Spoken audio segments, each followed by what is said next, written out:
Hello, I'm Erin Marcus, founder and CEO of Conquer Your Business, and I want to welcome you to Ready Yet? If all you needed was a step-by-step plan of what to do, you could buy a book on how to succeed and you would be all set. But here's the rub. You'll never do what it takes until you become the person it takes to do it. The Ready Yet podcast is dedicated to those who are ready to become the person who succeeds, ready to become the person who steps into more, and ready to become the best version of themselves.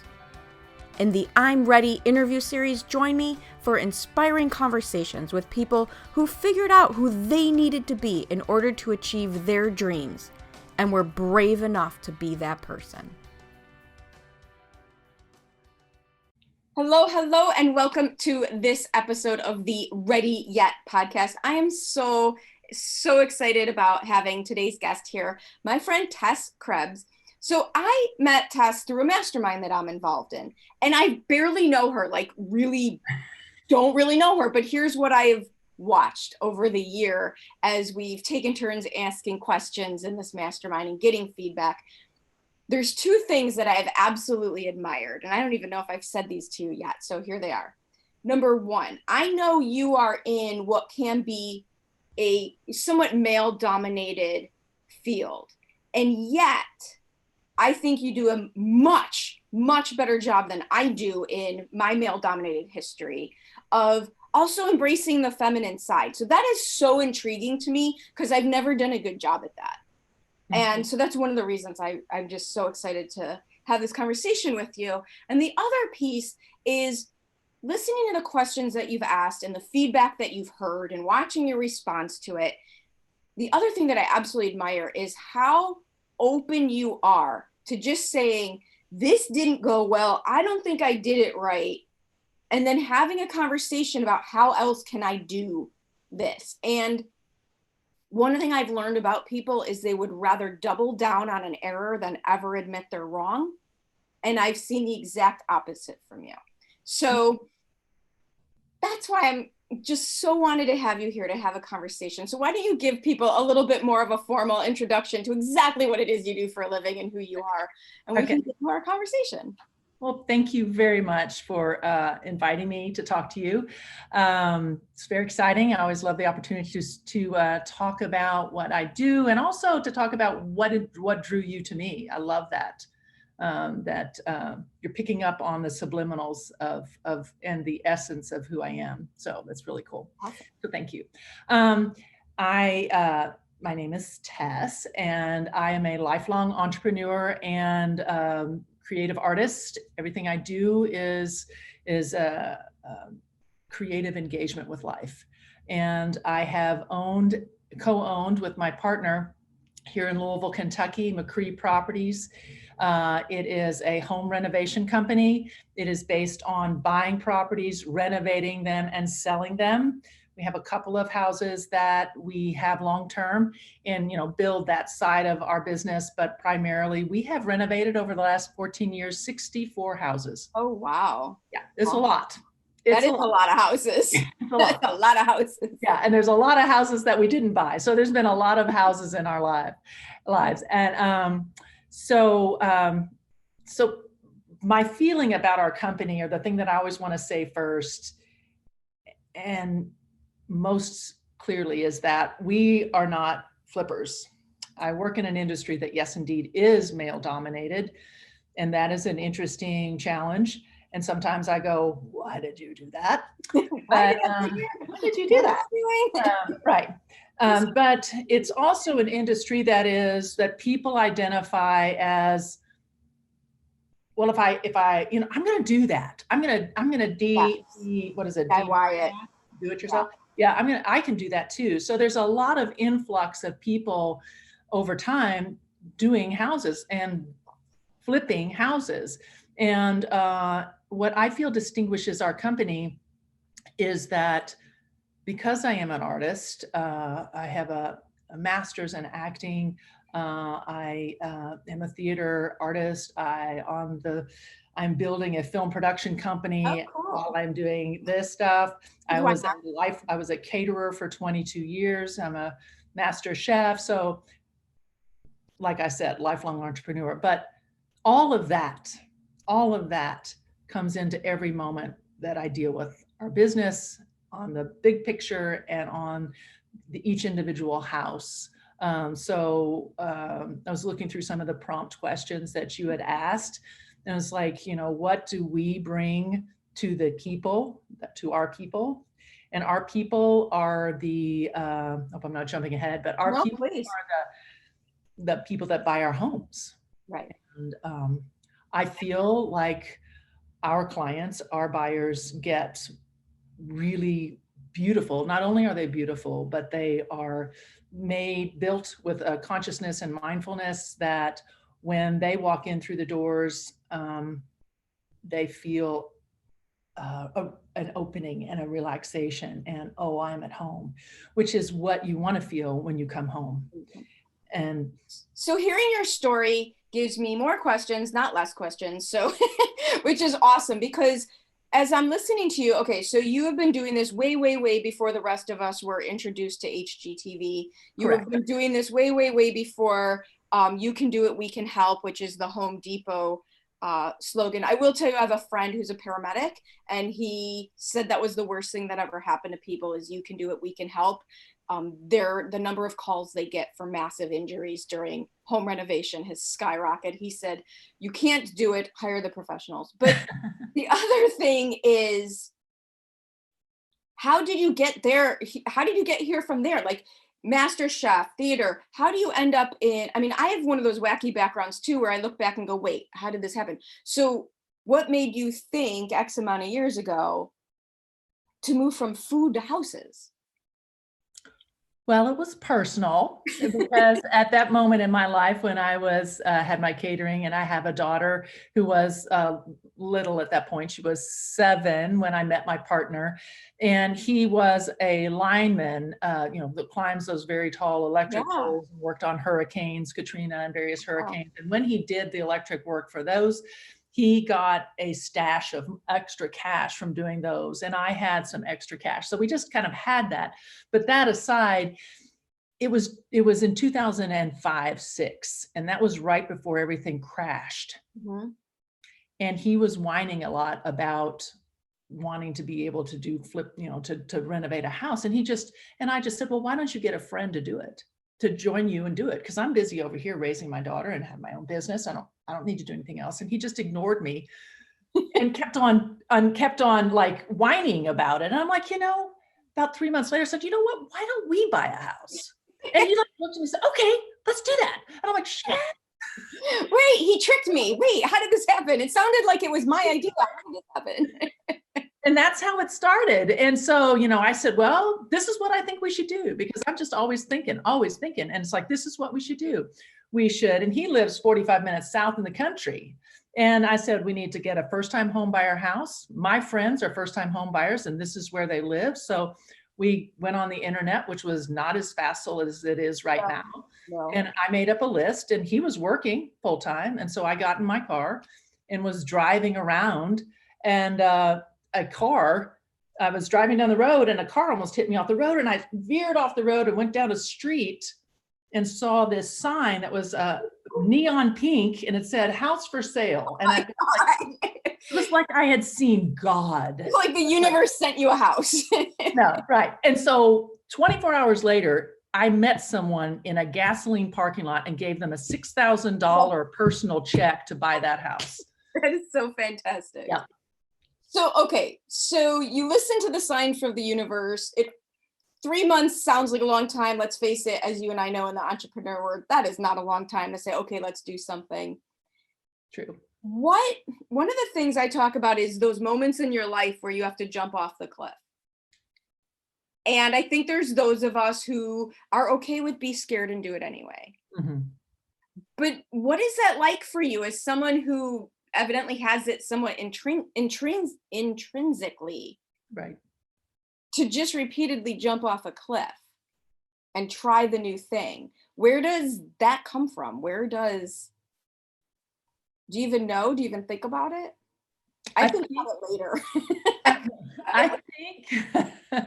I think that some of it comes from the fact that it's genetic. My mother was an entrepreneur. We're very high functioning people. And so, meaning to me that we have very bright minds and we also are very do oriented. Mm-hmm. And so we're always and very creative. So we're always coming up with ideas, and ideas need a place to land. Yeah. And also, as you know, we are not inclined to work for others. We want to be able to, we're leaders. My mother in particular, I feel gave birth to a bunch of leaders. And That had to be fun. yeah. Oh, really? You were all teenagers, right? What was that like? Right. Yeah. Should have seen us in a VW microbus in Europe. You know, that was bad. So anyway, I think it's genetic. And I also feel, no, quite honestly, I probably think it's genetic. I think I do. And then I also think that nurture probably has to do with it. So by the time I was in late grade school, I'm diving into stuff all the time. I look at my history and I look at how I dive into things and lead the group constantly, whether I'm in the theater, whether I'm in food, in the housing business, you know, it's just constantly taking that. So what obstacles have you hit? Because I imagine, I mean, I've heard a few this year, but a bigger picture, what obstacles have you hit? Because it's one thing to go, okay, I'm going to dive into this, but it's another thing to keep at it when it gets hard. Right. Well, that's a couple of really wonderful stories. One of my favorite stories is when I started a theater camp for kids that I ran for 6 years. Right. I was catering. I got hired by someone who I was working for. It was their nanny, and her daughter was getting married, and she hired me to do her wedding. And then I started doing the catering, and then I was going to do the flowers, and then I was going to do the party planning. Totally capable of doing all of these things, right? Totally capable. Never done it before. Sure, I can do it. No problem. But anyway, and it's true, it would be no problem. The one problem is that I didn't write a contract. I had written them before many times, and because she was a friend, I didn't write a contract. Well, she didn't tell her ex-husband how much it was going to cost, and it was a $40,000 wedding. Oh my gosh. And when he found out after 8 months of work, he refused to, and so I was out. She would not repay. She had no reason to repay me for any of my work. So it was about $7,000 loss, and and then of work already done, and then no future payment. And so what am I going to do? That is okay. Power of manifestation. What's next? What can I do now? What is in my pocket? What can I make? And I thought, you know what? I'm a theater artist. And people weren't doing theater camps then either. This was in probably 2004, maybe. No theater camps were happening. And I went to a friend of mine who's a theater artist, and I said, hey, do you want to start a camp just for kids outside on our farm? And he said, yes. 6 years. Wow. I recouped all the money I lost in the first year. And the only reason why I stopped doing it was because my daughter was a teenager at that point, and she's like, I'm not interested in doing it anymore. So we moved on to the next. Yeah, well, and it's also listening to you tell that story, and I know it's been some time, and I know that I know that you know how to do this, but not letting those types of situations, because we all make those types of mistakes. We really do. And you can decide, I still remember in my last business, I walked into one of my clients' houses and I saw that their chandelier was broken. I saw that it was broken. And I thought to myself, well, that sucks. The movers broke their chandelier, but I didn't say anything. And then my team worked in that house all day. And then she came home and noticed it was broken. And so there's these little things like, why didn't I say something? Right. Why didn't I say something? And there was really no way for me to convince this woman who was now so upset, because seriously, like, her house was closing the next day and now there's a broken chandelier. Like, it could have been a huge problem. So we all have those situations, but how do you learn the lesson and keep going? Is there something that you do, something that you tell yourself, something that you say to get out of, we all have our angry moment, pity party moment, throwing things moment, whichever is your version of reacting to that. Well, I refuse to allow myself to be a victim. Yeah. I refuse, and I can feel, not that I don't feel victimized, not that I haven't been in situations where I've literally been the victim, but I refuse to let that hold me down. I find a place where I can vent the issue that's going on, and then my mind is already problem solving, and then I'm open to problem, because I'm going to someone else. When I say find a place to vent, I go to someone who I feel I can really talk to, whether it's a friend or a coach or whatever it is, and I talk to that person, and then I'm always thinking about, problem solving. Okay, so and any problem that I have learned. I mean, the stuff that you learn in coaching is like so true. It's like, it truly is. And I learned that from life, not from coaching. Coaching has showed me what I've learned from life, and that every problem that arises has an opportunity, has a blessing. With COVID, there are so many gifts and blessings with this. And so that I feel is probably, I refuse to be a negative thinker. Well, you also said something in your answer. You go to somebody to vent, which I absolutely agree with, but it's who those people are that makes such a difference. Because we've all seen groups of people who, it becomes a downward spiral. Right. You almost have to be careful whether, even if it's not a coach, even if it's a friend, you do have to be careful about going to someone who understands your venting, but doesn't let you stay there. Doesn't add to the venting. Right. So I have a dear friend of mine, my longest friend, and she and I both own businesses, and she actually opened a catering business inspired by my catering business, and she still has it. So I kind of like fostered her. And we even tried for a very short period of time to be partners, but she's like, I'm not ready to do those things that you've learned from 20 years. I want to, yeah. So moving on. So, but there was a period in our friendship and business friendship where I feel like we were really holding each other back, and it was causing a problem, because we would talk together and you begin to commiserate and complain, and, and that whole, and it really does hold you down. And so we quit talking about business.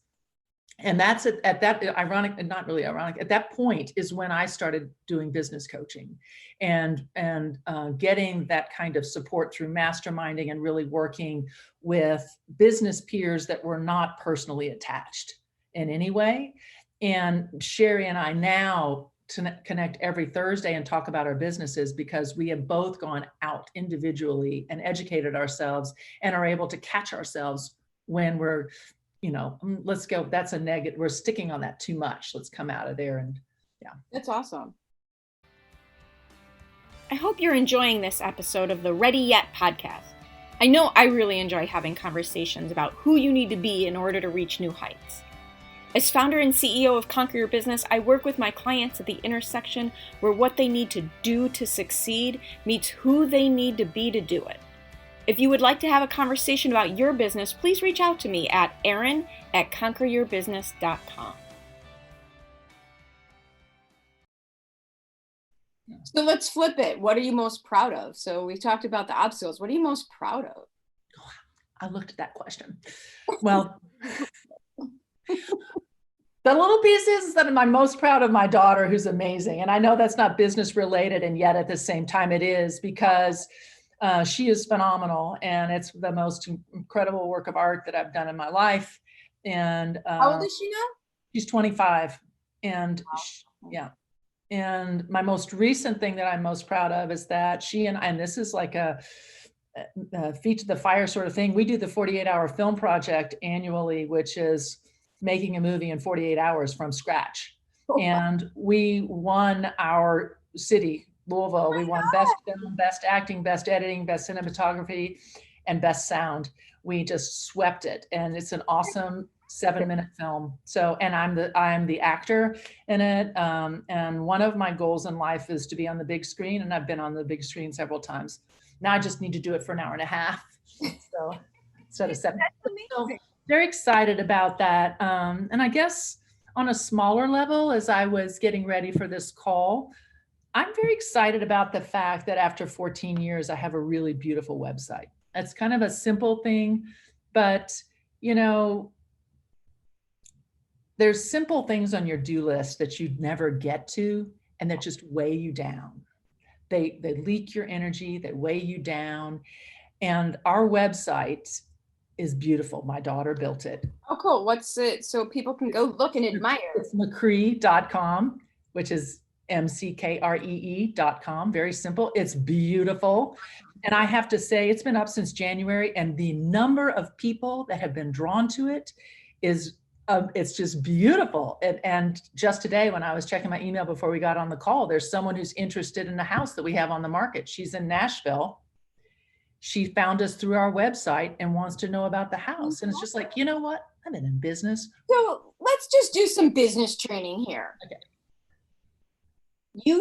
Which I love. I mean, one of the things that I teach my clients is having a magnetic message makes you brave. When you know what you're going to say and you're excited about what you're going to say, you're more likely to go out there and say it. And I think the same, and you're kind of, when you have a website that you're proud of and it's beautiful, it makes it easier to show it to the world.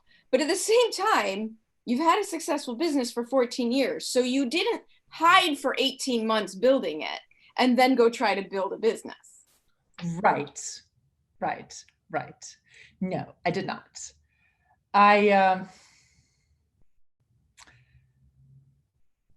You got to ask me a question because I'm like, you just went and did the things, and you did the things that build a business. Right. And I think that's another thing that I have seen in you again, because you are much further along the spectrum than I am in spiritual, intuitive, emotional, on that spectrum. And I have long held the absolute wrong belief that those people don't actually do anything. They're all fluffy and light. And I've just loved seeing that side of you, but going, oh my God, this woman gets it done. It's very true. So, Piper, I also did she's very much like that, where mirroring that, and there's an episode with Piper Dominguez where marrying that masculine and feminine. Where have you been able to put that together? Because I was a total tomboy. I have a background in powerlifting, boxing, bodybuilding. I've only I didn't have female friends till well after college. So how did you figure out, have you always been able to balance that masculine and feminine, the masculine action taker, but the feminine receiver? And I feel that life is a creative journey, and I feel that life is a spiritual journey. And everything that we do in life, from the children that you bear or the animals, the pets that you have, to the dwelling that you live in, to the work that you do, it's all part of this 360-degree personal aura of you. And another thing I was thinking is that I wring life. I wring it out like a washcloth, And which means I'm a night owl, and I wake up early in the morning. I don't get a lot of sleep. I'm always doing. I find it, actually, as I get older, I find it really hard to find time to read because I'm such a doer. But I love writing. I write poetry. I love reading, but my eyes aren't as good as they used to be, so it makes it hard to read. I just feel that life is just talking about it. My fingertips get hot, and I get saliva in my mouth.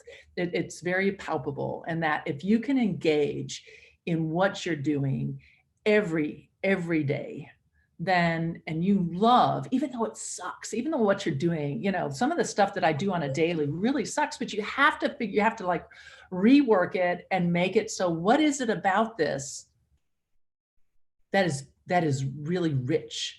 What is it about it that's I'm kind of like deep into my books, and it's really exciting because I got my numbers done, but I'm a visual artist. No, but I got my numbers done. So I feel like I have this beautiful balance. I myself have this beautiful balance in that the more you can foster the time with the stillness and the kind of like the feminine and then the striving and the getting it done part of your masculine. And also, you know what? I mean, it's quite honestly allowing yourself to have both of those elements within yourself. I think that's a huge one. I think that was my barrier for very long, that I didn't allow it for Right. whatever reason. One of the things, the word that came to mind, my slogan for my business is be in charge, get results. And it goes back to not being a victim and taking responsibility, because why in the world would you ever give that much power over you away to anyone or anything? And kind of in correlation to that, what I'm listening to you say is you're just embracing everything. Right. And you want to not just be in charge. To me, the flip-flop has to exist. You also have to let yourself not be in charge simultaneously. Yeah. Yeah. And get results, because it's that willingness to just kind of free fall. Mm-hmm. Yeah, and, not control freak. It cannot come from a place of fear. It cannot come from the control freak place of fear or insecurity. Yeah. It has to come from the surrender as well as the action. Right. We're getting ready to purchase something that is way out of our comfort zone. And yet it's something that I very much thought that we need to do. And I'm talking to my partner, Rich, this morning, and I'm going, I'm scared. And he's like, you love it though? Yeah.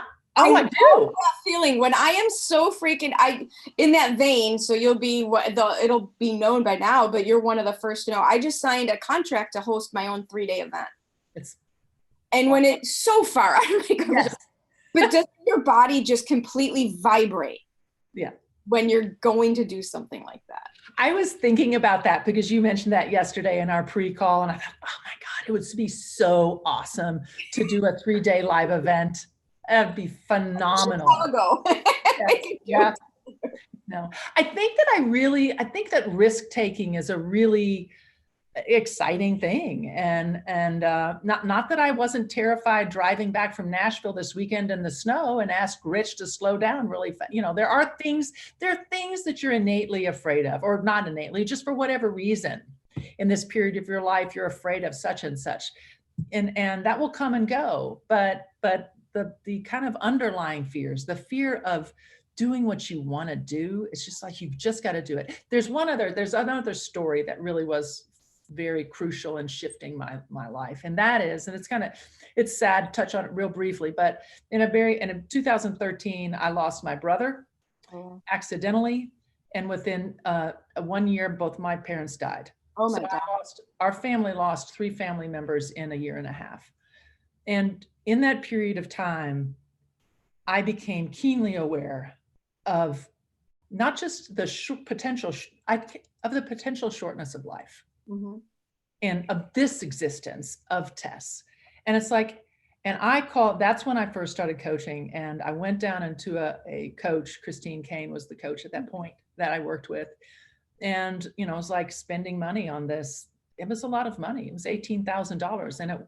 And I wanted to do, I skip the intro stuff. I go to the top. I start at the top. I always start at the top. I'm sorry, but I want to be a member of the elite. So it's like, Rich, I call him up on the phone. It's $18,000. And I'm like, I have to do it. I'm the same way. What's your biggest, scariest, most expensive version of what you do? Yeah, let's go there. Right. So, anyway, so that's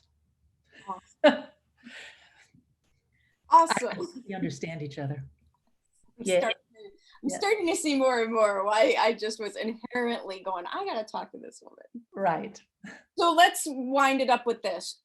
And I know it's not always as easy to do when you rely on your intuition and your personality and you know what your strengths are, so you just go.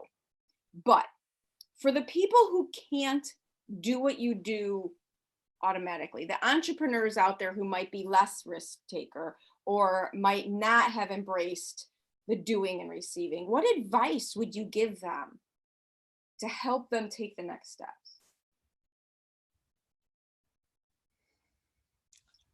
I think it's really important to get quiet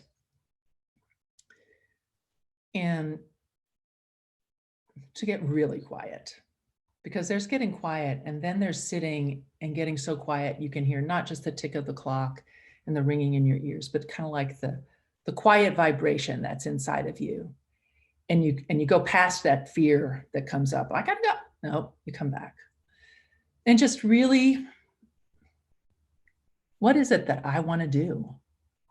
And if I want to do this, and you just kind of keep coming back to that place of, and that kind of recommit. So you recommit to, what is my purpose? And your purpose could be having several different businesses throughout a period of time, or it could be like I have done, or it could be one business that expands over time.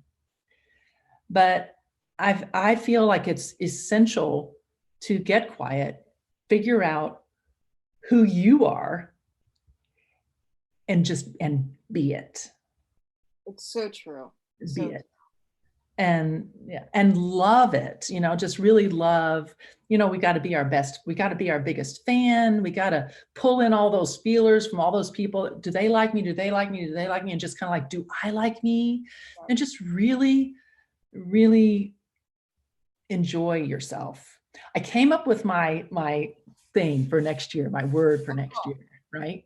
I was driving because to me, it's like expand joy. I'm all about expanding joy and just like everywhere I go. And but it's next year, it's have a blast every day. Very cool. I have not worked on mine yet. Now that you say that, this year, I borrowing from Freddie Mercury, Fortune Favors the Bold was this year. Sweet. So I have to figure that out for next year. Because of all of the stuff that we've had this year and all of the kind of like the confinement and containment, I think that it's hard on us. Yeah, it is. It's hard on us. And, we're all talking about what's essential and it's like, what? I want to have a blast every day. Yep. Regardless of what I'm doing. Absolutely. Absolutely. Awesome. Well, especially for our listeners in the Louisville area, but if people want to get a hold of you outside of your website, or is that the best way for people to reach out to you and learn more about what you do? Probably there's a message line on there so that you can do that. And it kind of is on Squarespace, and that's how I can get it. I mean, short of my telephone numbers, that's it. I'm not a giant Facebook person. So I do have Instagram, a personal and a business Instagram. So and tell us the website again. It's mckree.com, which is MCKREE.com. Awesome.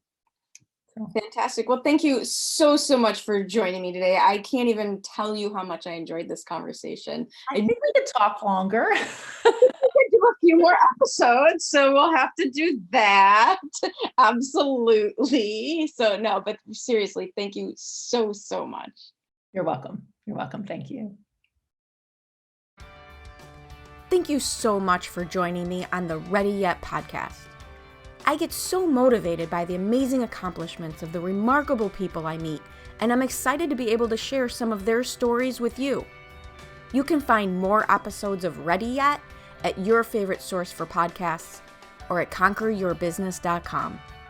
And if you've already decided that you are ready to become the person you need to be to achieve your big goals, feel free to reach out to find out how I can support you in your efforts. Or check out the Work with Erin page on the Conquer Your Business website.